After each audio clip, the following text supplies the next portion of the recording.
मैत्रिणींना श्री स्वामी समर्थ. तर आज आले सकाळी सकाळी हॉस्पिटलमध्ये आमच्या गावातल्या रुग्णालय, सरकारी रुग्णालय. मी तर आले पुढं म्हटलं चालू झालं नाही पावर, आणि दाजी पण येत आहेत मागून. तर सरकारी दवाखान्यातच यावं लागलं, कारणच कसं होतं, कारण इथंच इंजेक्शन भेटतं पाहते. आता सगळं माहीत असेल तुम्हाला कशाचं इंजेक्शन भेटतं. छोटंसं पिल्लू होतं पा कुत्र्याचं,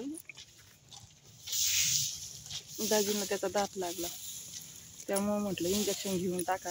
आज 3री इंजेक्शन आहे पा. मुलांची शाळा चालू आहे, शाळेतून इथून रस्ता आहे पा सरकारी दवाखान्यातून, तिथून चाललेत ते सगळे मुलं. भैयाला पण सोडलं मी आत्ताच, दिदी तर घरीच आहे. तर छोटंसं पिल्लू होतं पा, तिथं म्हणजे असं दात लागला त्याचा, चुकून लागला, तो खेळत होते त्या म्हणजे पिल्लू पण, त्याच्यामुळे मग दात लागला तो. म्हटलं इंजेक्शन घेऊन टाकू. दवाखान्यात सकाळी सकाळी चालली साफसफाई. इथं छान असं परिसर आहे. आणि आज आहे पूजा पा, पुतण्याचं जे लग्न झालं ना, तर आज सत्यनारायण पूजा आहे तिथं. तर आता कार्यक्रम सुरू होईल थोड्या वेळानं. अजून नवरी तर काय आली नाही, नवरी पण येणार आहे, त्याच्यानंतर सुरू होणार कार्यक्रम. पण नाश्ता वगैरे करून आली मी तिथूनच आता. बाकी चालली तयारी. आता मला तर येणं गरजेचं होतं, की मग मी आली इकडं पटकन. परत जाऊबाई म्हणते ना, तर नाश्ता केला आणि गेली निघून, पण इथं पण येणं गरजेचं होतं. आता दाजी गेलेली ड्युटीला पा, ते म्हटले येतो मी, आहे चालू दवाखाना. तर त्यात आता व्हीटर पण खराब झालं, व्हीटर पण नीट करायला जायचं आहे पा गावात जाता आता. तरी 1 तास लागल पा मला घरी जायला. आता सकाळी सकाळी पेशंट लगेच सुरू होते पा इथे येण्यासाठी. झाडाची कापणी केली वाटतं, झाड तोडले तर तिथे पाठीमागे सगळ्या झाडांची छाटणी करून टाक.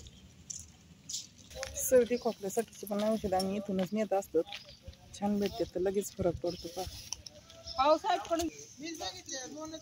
सगळ्या मुलांना त्यांना जायला रस्ते इथूनच, त्याच्यामुळे इथूनच जातात पोरं सगळे, काही गावातून काही तिकडून. 9 वाजता बरोबर दवाखान्यात येते सगळे कर्मचारी, तर लगेच सुरू होते एक एक पेशंट यायला. माळिनीचे फुलं आहेत पा, छान असतात, वास त्याचा. मॅडम गेल्यात त्या फुलं तोडण्यासाठी. आणि भैयाच्या शाळेत आहे गॅदरिंग, त्याच्यामुळे त्याला आज 9लाच सोडलं पा. प्रॅक्टिस चालू आहे म्हणे, मला जायचं आहे आज लवकर. तर म्हटलं चल मग सोडते म्हटलं तुला. दिदी तर पाठीमागून येईन, 10 साडेदहाच्या दरम्यान येते ती पण घरून. त्यावेळेस प्रार्थना सुरू होती, त्यावेळेस येते ती बरोबर. इथं पण बांधकाम सुरू करायचं वाटतं, बांधकाम चालू आहे हॉस्पिटलचं नवीन करायचं. आज तर दिवसभर आहे ना, पूजा वगैरे चालन, जेवणाचं वगैरे कार्यक्रम येतात, सगळेजण येतील, त्याच्यामुळे तिथंच थांबावं लागेल आज दिवसभर. आता इथून गेलं का तिथून काय परत माघारी येणं नेवायचं. आता शेजारीच असल्यामुळे येणं तर होतंय, पण तेच ना, पाहुणे वगैरे आल्यावर नाही जमत इकडे यायला. सगळ्या जाऊबाई परत आज एकत्र येणार सगळ्याजणी, आणि आज शेवटचा कार्यक्रम आहे का, त्याच्यानंतर ते जाणार त्यांच्या गावाला परत. गाव हेच आहे त्यांचं, पण राहायला दुसरीकडे असल्यामुळं ते जातील. मग उन्हातून उठूच वाटत नाही, उन्हात छान असं वाटतं बसावं शांत. थंडीच एवढी आहे ना की बस. पाणी स्वर्ग प्यायचं म्हटलं ना, एकदम फ्रीजमधलं थंड पाणी कसं पितात आपण उन्हाळ्यात, तसं पाणी होऊन गेले पा. दिवसभर असं छान ऊन लागतं. सगळ्यांची साफसफाई चालू आहे. चला मैत्रिणी, बाय. दाजी येतील थोड्या वेळात आता, बाय.